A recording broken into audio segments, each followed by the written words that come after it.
Hi hello மக்களே, வாங்க இன்றைக்கி மில்லட் ரைஸில் இட்லி அண்ட் தோசை எப்படி பண்ணுறதுன்னு பார்க்கலாம். இப்போ ஒரு பாத்திரம் எடுத்துக்கோங்க. 250 கிராம் ஒரு சுட்டியில் அரை சுட்டி சாமை, அரை சுட்டி வரகு, அரை சுட்டி திணை, அரை சுட்டி குதிரைவாளி, அரை சுட்டி மாப்பிளை சம்பா, அரை சுட்டி ராகி, அரை சுட்டி இட்லி ரைஸ். அதே சுட்டியில் ஒரு முக்கால் சுட்டி உளுந்து, ஒரு ஸ்பூன் வெந்தயம் ஆட் பண்ணிக்கோங்க. அரை சுட்டி கம்பு.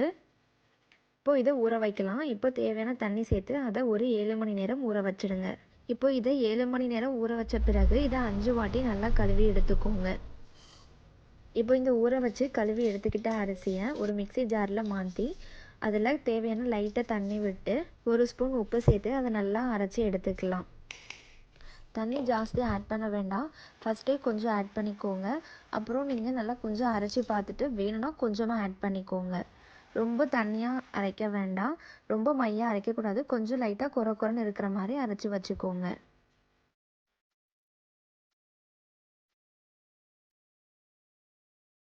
இப்போ அரைச்ச மாவை இன்னொரு பாத்திரத்துக்கு மாற்றிக்கலாம். மாற்றிட்டு நம்ம கையை வச்சு அதை நல்லா கலக்கி விடுங்க. கொஞ்சம் நல்லா கலக்கி விட்ட அப்புறம் அதை ஒரு மூடி போட்டு மூடி வச்சுடுங்க. இது ஒரு 8 மணி நேரம் அப்படியே விட்டுருங்க, மாவு புளிச்சு வந்துடும். இப்போது இந்த வீடியோவில் பாருங்கள், இந்த மாவு நல்லா புளிச்சு வந்திருக்கு. இதை வந்து ஒரு கரண்டி வச்சு லைட்டாக கலக்கி விடுங்க. ரொம்ப கலக்குனிங்கன்னா இட்லி வந்து நல்லா பஞ்சு மாதிரி வராது. அதுக்கப்புறம் நம்ம இட்லியாவோ தோசையாவோ ஊற்றிக்கலாம். இப்போது ஒரு இட்லி தட்டில் இந்த மாவை ஊற்றிக்கோங்க. இதை ஒரு 10 நிமிஷம் வேக வச்சு எடுத்தால் ஹெல்த்தியான மில்லட் இட்லி ரெடி.